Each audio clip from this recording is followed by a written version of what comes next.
অনেকগুলা লোক এখানে জামায়াত হয়েছেন, কিসের জন্য? কিছু বক্তব্য রাখেন তো দেখি, কিসের জন্য আজকে আমরা জমায়েত হয়েছি? এই কারণে আমরা আমাদের পাড়ায় বিশেষ করে দেখছি কোন দালাল সূত্রের লোক যারা ইন্দিরাবাসের টাকা ঢুকছে বাড়ি বাড়ি যায় ওদের কাছ থেকে কাটমানি তুলতেছে, তার বিরুদ্ধে আমরা এটা আজকে বার্তা পাঠাচ্ছি আপনার দ্বারাই।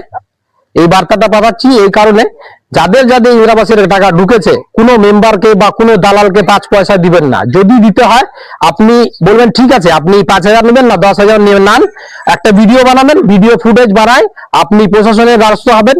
প্রয়োজন পড়লে আমার সঙ্গে যোগাযোগ করবেন, আমি যে কারে হোক সহযোগিতা করব আপনাদেরকে, যেন কোনো দালালকে 5 পয়সা না দেওয়া যাক। ইন্দিরাবাসের টাকা অনেক দালাল আসবে, মেম্বার আসবে বা আরো অন্যান্য দালাল আসবে, কোনো দালালকে 5 পয়সা দিবেন না। এই ভিডিওটা আমি বানাচ্ছি এই কারণে, আমাদের পাড়ায় অন্তত আজকে আমি সকালে উঠে দেখছি কোন দালাল বাড়ি বাড়ি যায় টাকা তুলতেছে, কাটমানি টাকা তুলতেছে। এই টাকা তুলছে কেন?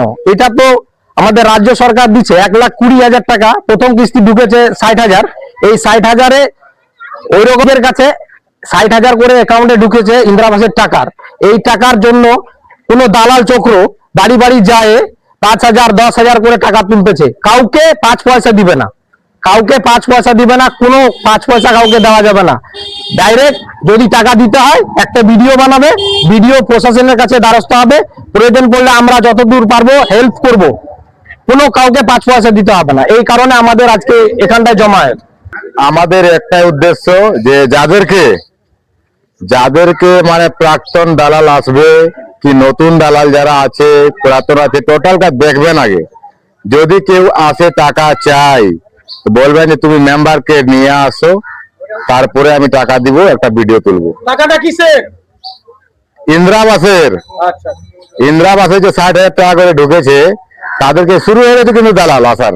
আমরা সকাল থেকে দেখছি আজকে যে কাল থেকে মানে চাষ চালু আছে, প্রথম চাষ চালু হয়ে গেছে আমাদের গ্রামে, দ্বিতীয় রাউন্ডে সকালে আজকে হয়ে গেল, আরো চালু হবে। ওটার জন্য আমরা একটা ভিডিও করে সতর্ক করতে যাচ্ছি পাবলিককে যে কেউ কাউকে ইন্দিরাবাস দেয়নি, যা দিয়েছে কেউ কাউকে 1 টাকা দিবেন না।